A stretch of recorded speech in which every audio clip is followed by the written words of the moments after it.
Sir, you're saying opposition leaders' voices are being stifled. At the same time, your sister Y.S. Sharmila yesterday, she is demanding that YSRCP MLAs who have not attended assembly resign because they're not even part of assembly sessions. Let's not talk about my sisters here. They have 1.7% vote Sir, share. sir. The Congress party has 1.7% vote share. Let's not talk about a party which is insignificant in Andhra Pradesh. Please, let's not talk. Sir assembly సమావేశాలకు హాజరు కాకపోతే చట్టం తన పని తాను చేసుకుపోతున్నట్టు speaker గారు ఒక comment చేశారు సార్, దీన్ని ఎట్లా చూస్తారు? Ramesh?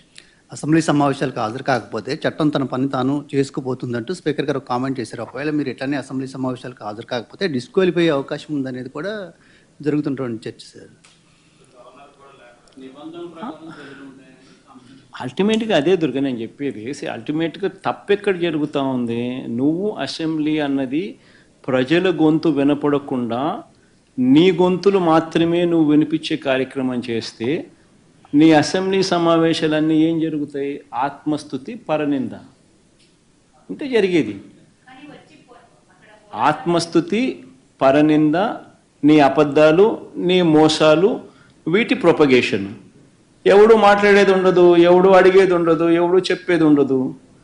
అంతా నువ్వే బౌలరు, నువ్వే బ్యాట్స్మెన్, నువ్వే వికెట్ కీపరు, నువ్వే ప్లేయరు, నువ్వే కీపరు, నువ్వే ఫీల్డరు. సమస్య ఏముంది? ఇంక అన్నీ నువ్వే. ప్రతిపక్షం అన్నది అసెంబ్లీ జరుపుకోవాలన్నది ప్రభుత్వానికి ఉండాలి. ప్రతిపక్ష వాయిస్ వినిపించాలి, వినబడాలి అని ప్రభుత్వానికి ఉండాలి. వినపడితేనే నేను కరెక్షన్స్ చేసుకుంటాను అన్న ధ్యాస ప్రభుత్వం నడిపే వాళ్ళకు ఉండాలి. ఎప్పుడైనా కూడా ప్రభుత్వం నడిపే వాళ్ళు they should be open to correction. If they are not open to correction then you will never learn the mistakes. విననప్పుడు, కనపడనప్పుడు, వినకూడదు అని అనుకున్నప్పుడు నువ్వు తప్పులు చేస్తూనే పోతావు. That is what you doing.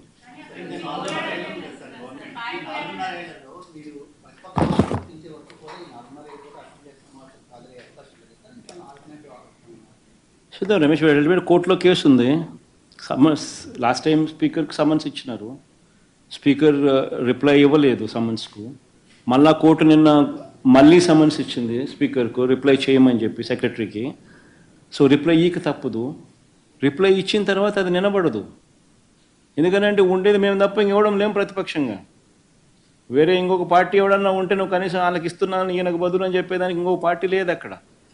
So automatically నీకు ప్రతిపక్ష పార్టీగా గుర్తించాల్సిందే.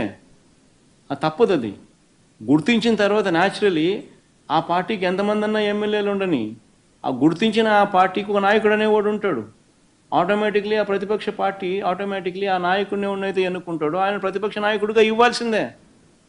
ఇచ్చినప్పుడు ప్రతిపక్ష నాయకుడిగా నువ్వు ఎప్పుడైతే హోదా ఈక తప్పదు, అలా ఇచ్చినప్పుడు ఆటోమేటిక్లీ మైక్ ఇవ్వాల్సిందే. అధికార పక్షానికి సంబంధించిన ముఖ్యమంత్రికి ఏ లెవెల్లో సమయం వస్తారో మైక్ ఇవ్వడానికి, నెక్స్ట్ సమయం ఇవ్వాల్సింది ప్రతిపక్ష నాయకుడికి. అప్పుడే ఇవన్నీ వినిపించగలుగుతాం.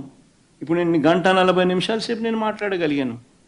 ఈ 1:40 సేపు నాకు ఇవ్వకుండా 10 నిమిషాల్లోనే నీ స్పీచ్ నువ్వు ముగించాలి.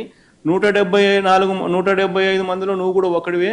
నీకు 174 మందికి సమయం ఇచ్చేది ఏ మాదిరిగా ఇస్తున్నానో నీకు కూడా అంతే సమయం ఇస్తాను అని నీకు కూడా చెప్పి 10 నిమిషాలు నువ్వు ముగించాలని అంటే నువ్వేం చెప్పగలుగుతావు? ఏ రకంగా ఈ సమస్యలన్నీ నువ్వు చూపించగలుగుతావు? ఏ రకంగా నువ్వు ప్రభుత్వాన్ని నిలదీయగలుగుతావు? ఏమీ చేయలేము. అప్పుడు అసెంబ్లీకి నువ్వు పోవడం వల్ల లాభం ఏంది? అసెంబ్లీకి మనం పోయేసరికి ప్రజల తరపున మనం మాట్లాడడానికి పోతున్నాము అన్న ధ్యాస ప్రభుత్వానికి ఉండాలి.